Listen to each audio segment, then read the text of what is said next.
बिस्मिल्लाहिर्रहमानिर्रहीम, अस्सलाम वालेकुम। फाइनली भांडा फूटने का वक्त आ चुका है। अमेरिका की फौज में मेजर से लेकर बड़े लेवल के रैंक के लोगों ने इस्तीफे देने शुरू कर दिए हैं और जो इस्तीफे दे रहे हैं वो कह रहे हैं कि अमेरिका चूंकि मासूमों को मारने में इजराइल के साथ है इसलिए हम रिजाइन भी कर रहे हैं और इसके बाद मजीद लाइनें लगने वाली है। लेकिन जो सबसे बढ़कर इंकशाफ हुआ है कि अमेरिका की फौज के मेजर जो इंटेलिजेंस का है उसने रिजाइन किया और साथ उसने जो इंकशाफात किए हैं कि इसराइल के शहर तबाह होने वाले हैं। उसने कहा कि मैं इसलिए ये छोड़ दिया इनको कि अब जो तबाही इसराइल में होने वाली है अमेरिका में भी तबाही वो होने वाली है। और साथ जो उसने इंकशाफात किए कि नेतन्याहू प्राइवेटली भीख मांग रहा है कि मुझे लेबनान से बचाओ और इजराइल के शहर अब तबाह होने वाले हैं। ये जो सूरत हाल पैदा हुई है और उसने कहा कि वो ओपनली कहता मैंने जंग करनी है और अंदर खाते कह रहा है अमरीकियों को कि मैं जंग नहीं करना चाहता, मुझे पता है बड़ी तबाही होने वाली। ये समझ लें कि हुआ क्या है। सबसे पहले जो शख्स है असल में कुछ अरसा पहले इसने पूरी दुनिया के सामने आकर भांडा फोड़ा था, इसका इस्तीफा मंजूर कर लिया गया। इसका नाम है मेजर हैरिसन मैन। इसने इस्तीफा दिया अमेरिका की फौज से और डिफेंस इंटेलिजेंस एजेंसी से और इसने कहा है कि मैंने इस्तीफा इसलिए दिया है कि अमेरिका की फौज, ये याद रखिएगा ये यहूदी है, ये आप भूलिएगा नहीं, ये असल में इजराइल की जो पॉलिसी उसके खिलाफ है।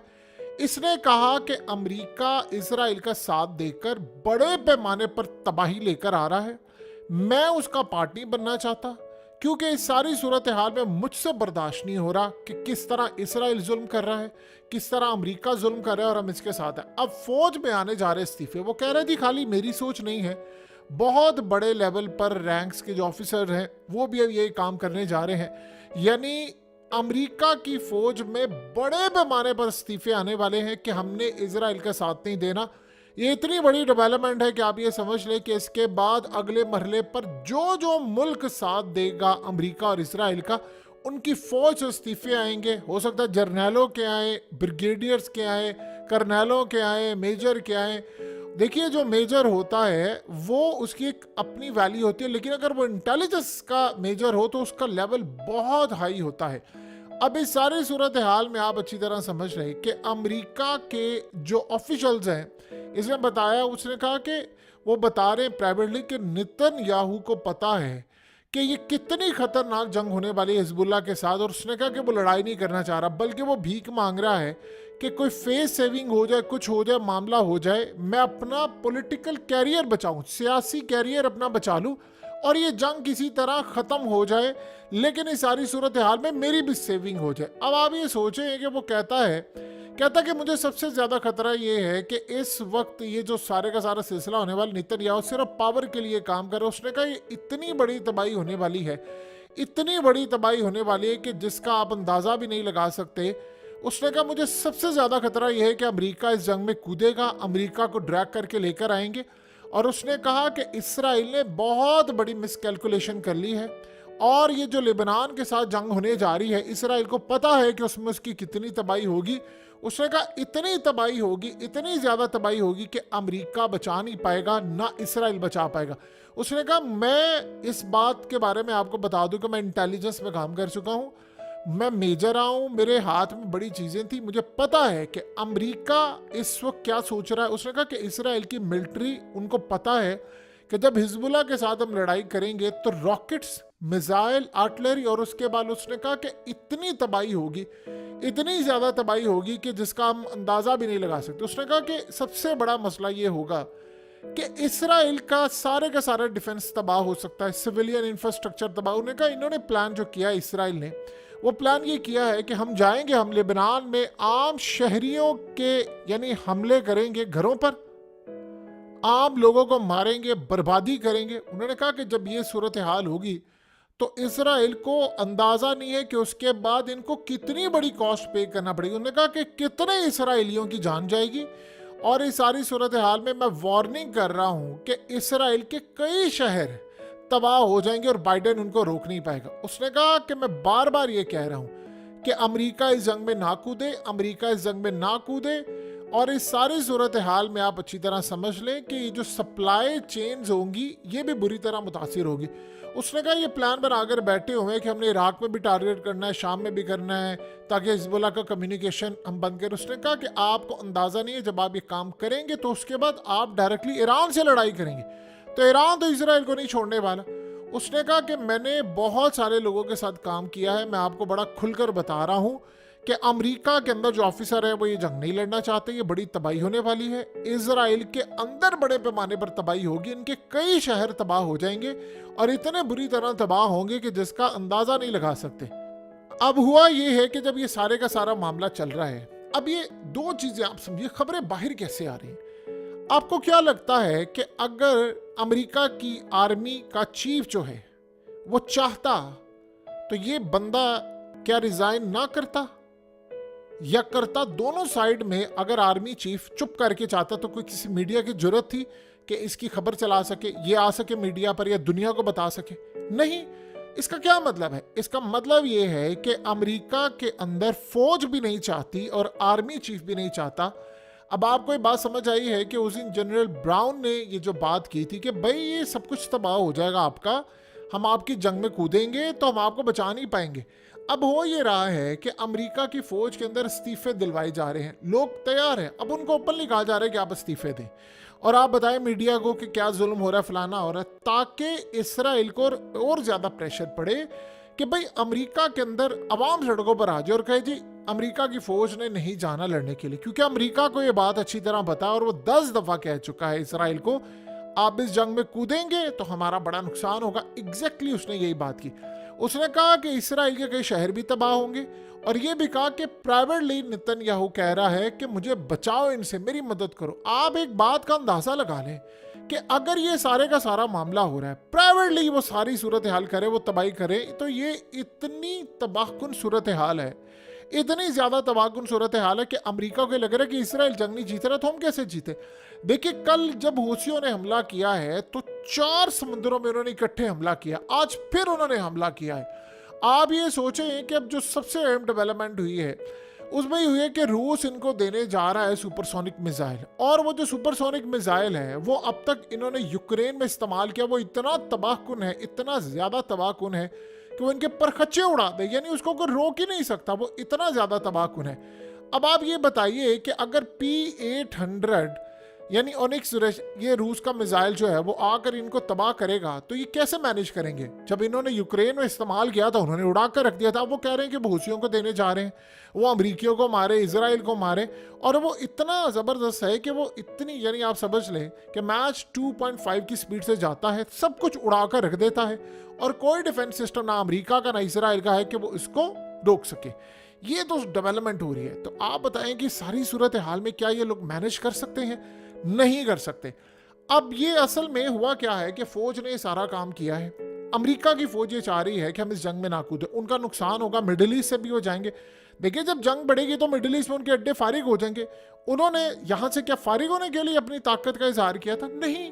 सो लिहाजा इसराइल के लिए सबसे बड़ी जो खराब पोजीशन इस वक्त हो रही है वो एग्जैक्टली यही हो रही है। अब ये सारे बात कह रहे हैं जी वो नेतन्याहू कर रहा है, फलाना कर रहा है, ये जानबूझकर अब सारी सूरत हाल लेकर आ रहे हैं कि भाई हमने लड़ाई नहीं करनी, मीडिया में उसको लेकर आ रहे हैं, उसकी बातें बता रहे हैं और वो प्राइवेटली गुफ्तगू। अब वो कह रहे हैं जी वो अमरीकियों को कह रहा आकर कि आप मुझे बचाएं।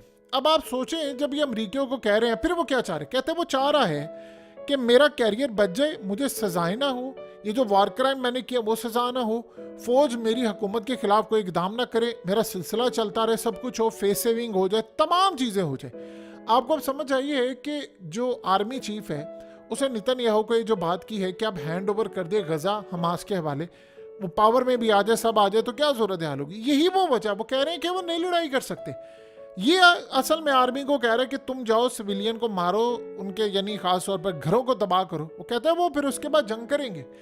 और सबसे बढ़ के उन्होंने कहा अगर अमेरिका इस जंग में कूदेगा तो ईरान छोड़ेगा नहीं इनको, और पोजीशन बहुत ज़्यादा वीक है, उनके पास इतने रॉकेट्स या मिसाइल हैं, ये समझ रहे जी हम जाएंगे 100 स्ट्राइक करेंगे वो तबाह कर दे। उन्होंने कहा कि वो पूरी तरह इनको तबाह करने को तैयार है, इनका डिफेंस सिस्टम काम नहीं कर रहा, रूस इस जंग में कूदा हुआ है, वो पूरी तरह हमें तबाह कर देगा। और सबसे बड़ी जो उसने बात की है, अब जो काम ये होने वाला है कि जैसे ही अमेरिका इस जंग में कूदेगा, आप एक चीज गौर करेंगे, अमेरिका के अंदर जर्नैल इस्तीफा देना शुरू कर देंगे। एक नहीं, कई बड़ी तादाद में इंटेलिजेंस एजेंसियों के लोग छोड़ जाएंगे। उसके बाद इस्तीफे आएंगे, उनको मीडिया पर हाईलाइट किया जाएगा, फौजी रिजाइन कर जाएंगे। आज आप देखें इसराइल में हुआ क्या है, बड़े पैमाने पर खबरें आई हैं कि वो जो रिजर्व फौज इन्होंने रखी हुई थी वो ओपनली खुलकर सामने आ गए। उन्होंने आकर मीडिया से बातचीत करी, उन्होंने कहा जी हमने जंग लड़ने के लिए नहीं जाना। उसने कहा जी जंग इसलिए लड़ने के लिए नहीं जाना कि हमें इन्होंने कहा था कि आपने लड़ाई करनी है हमास से, अब ये वहां पर मारे हैं आम सिविलियन को, तो हमने जंग लड़ने के लिए नहीं जाना, और हमने बड़ा क्लियरली कह दी। अब फौज के अंदर ये मामला हो गया, रिजर्व फौज ने ये काम कर दिया। उसने कहा कोई एक्टर था, कोई फलाना था, हमें क्या क्या है, दुश्मनों से लड़ना है, मार ये रहे आम सिविलियन को। और उसके बाद पूरी दुनिया में हमारे लिए मसाइल ये पैदा हो गए हैं कि दुनिया में हमें कोई इज्जत से नहीं देख रहा। अब आप बताइए कि ये जो मेजर है इसका ताल्लुक किसे, ये जाहिर सी बात है इनका इसराइलियों से पीछे आकर ताल्लुक मिलता है। सो लिहाजा इस सारी सूरत हाल में सबसे बड़ा मामला ही ये आया है, सबसे बड़ा इशू ही ये आया है कि इसराइल इस वक्त मुकम्मल तौर पर बैकफुट पर चला गया है। नेतन्याहू का मामला या कुछ हो, देखिए एक चीज़ ज़हन में रखिएगा, ये जंग ये हारे हुए हैं और ये जंग ये जीत नहीं सकते। सवाल यहाँ पर सिर्फ सिंपल सा ये पैदा होता है कि इसके बाद व्हाट नेक्स्ट क्या होगा।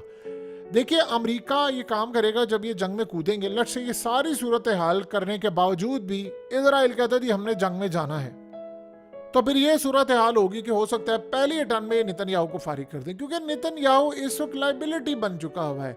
वो बंदा पूरी तरह इस वक्त तबाही बना हुआ है, वो इसराइल के लिए भी, पूरे रीजन के लिए। आप ये सोचें ना कि इस सारी सूरत हाल में अब सऊदी अरब ने काम ये किया है कि अफगान तालिबान के लिए एक रिलीफ आया है कि वहाँ पर उन्होंने अफगानिस्तान में अपनी एम्बेसी खोल दी। अब उसके बाद हो ये रहा है कि रीजन के अंदर वो तमाम काम जो इजराइल नहीं चाहता था वो हो रहे हैं, जो अमेरिका नहीं चाहता था वो हो रहे हैं। अब अफगान तालिबान की फोर्सेस भी ऑलरेडी तैयार हैं। अब मसला सारा ये है कि ये जंग आप जो शुरू करने के लिए जा रहे हैं ये इसराइल की गली कूचों में लड़ी जाएगी। देखिए सबसे बड़ी बात ये है कि लिबनान का जहाँ तक मामला है उनको मसला नहीं है, वो लड़ाई कर लेंगे। उनके लोग पहले ही 22-23 घंटे की भी लोड शेडिंग, यानी दिन में 1 घंटा भी आता है, ऐसे भी इलाके हैं। आप बताइए लिबनान के अंदर बैंकों से आप पैसा नहीं निकाल सकते, वहाँ की माशी हालत बहुत ज़्यादा ख़राब है। तो जो ऑलरेडी मरे हुए हैं वो तो उनमें से आप जानते हैं होता क्या कि जब आप किसी कौम के साथ ये मामला कर देते हैं तो वहाँ के लोग बड़ी तादाद में जंग में कूदते हैं। अब आप सोचेंगे वो क्यों कूदेंगे, वो कहेंगे कि यार हम इस जंग में इसलिए कूदने के लिए जा रहे हैं कि हमारे मुल्क में तो है कुछ नहीं, उसके बाद हम लड़ाई करेंगे तो चलो हम अगले जहान में चले। जब ये आपका बिलीव हो या कॉन्सेप्ट हो तो फिर आप लड़ाई करने के लिए तैयार हैं। इसराइल में ये मामला नहीं है। लिबनान वाली जो जंग है उसमें इसराइल 15-20 दिन के अंदर, जो हिजबुल्लाह ने कहा है कि कम अज कम 70 साल पीछे चले जाएंगे। देखिए जब आपके हाईवेज तबाह हो जाए, आपके पुल तबाह हो जाए, आपकी बिजली चली जाए, आपकी यानी शोरूम उड़ा दिए जाए, आपकी पोर्ट उड़ा दी जाए। आज आप देखिए कि हाइफा पोर्ट पर यमन के हूसियों ने हमला किया, ये आज की बात। आप बताइए कि हाइफा के ऊपर यमन आ गया तो फिर ईरान के पास क्या होगा। अब ये जो मेजर आकर कह रहा है उसने बात बिल्कुल ठीक है, उसने कहा कि आप हिजबुल्लाह से लड़ाई नहीं करने जा रहे हैं, आप ईरान से करने जा रहे हैं। उन्होंने कहा कि उनके पास इतने हथियार, इतनी चीज़ें हैं कि इसराइल उसको मैनेज नहीं कर सकता, और ये बात नेतन्याहू को पता है। और ये बात नेतन्याहू सारी दुनिया के सामने कह रहा है कि ये सूरत हाल है, हमें ऐसा करना है, वैसे करना है। सो अगले कुछ अरसे के अंदर हालात ये बता रहे हैं कि इसराइल में तमाम तर जो सूरत हाल सामने आ रही है वो क्लियरली एक्सप्लेन करती है कि इसराइल इस पोजीशन में इतना वीक हो चुका हुआ है, इतना ज़्यादा वीक हो चुका हुआ है कि अगले कुछ अरसे में इसराइल में जो तबाही आएगी वो हो सकता है हमने आज से पहले ना देखी हो। देखिए एक दफ़ा इसराइल में ये काम शुरू हो गया कि लोग वहाँ से छोड़ कर चले जाएं, फौज ने लड़ना बंद कर दिया, एयरफोर्स ने लड़ना बंद कर दिया, तो फिर याद रखिएगा लिबनान फिर इस बात पे सेटल नहीं होगा। कल रात को उन्होंने आखिरी ऑफर इनको की, उन्होंने कहा जी हम ये जंग यहीं पर ख़त्म कर देते, ये हिजबुल्लाह के जानिब से। उन्होंने कहा जी आप आज भी आपके पास मोहलत है, आप ये जाएं गजा की जंग बंद कर दें, हम इमीडिएटली अभी ऐलान करते हैं कि हम ये जंग ख़त्म करने के लिए जा रहे हैं। बताएं इससे बढ़कर आपको क्या ऑफर मिलेगी। लेकिन वो कहते हैं कि हमने ये काम करना ही नहीं है। देखिए रूस ने कल इजराइल को धमकी दे दी है, ओपनली धमकी दे दी है। अब रूस असल में इस जंग में बाकायदा पार्टिसिपेट करने के लिए जा रहा है।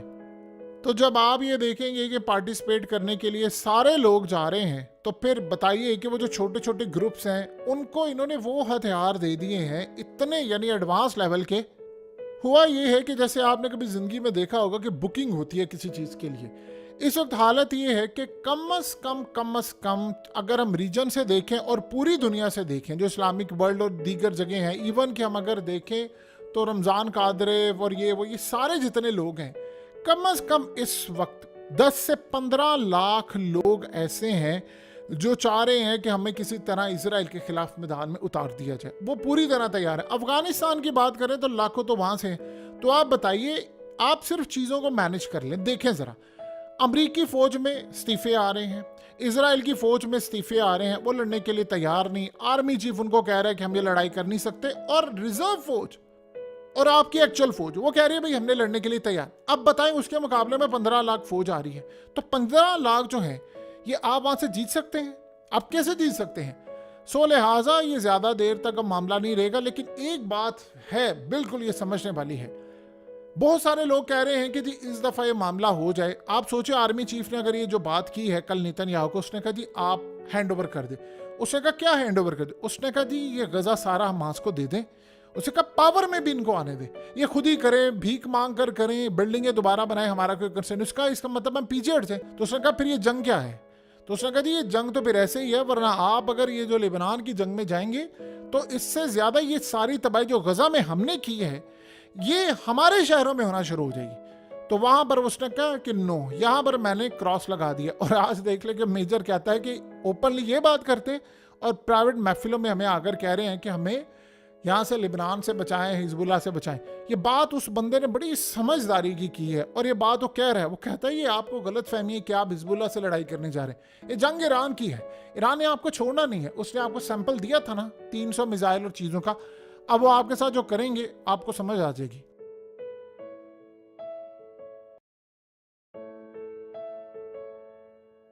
हकीकत टीवी को सब्सक्राइब करना मत भूलें, वीडियो को लाइक करें, शेयर करें और कमेंट सेक्शन में अपनी राय का इजहार ज़रूर करें।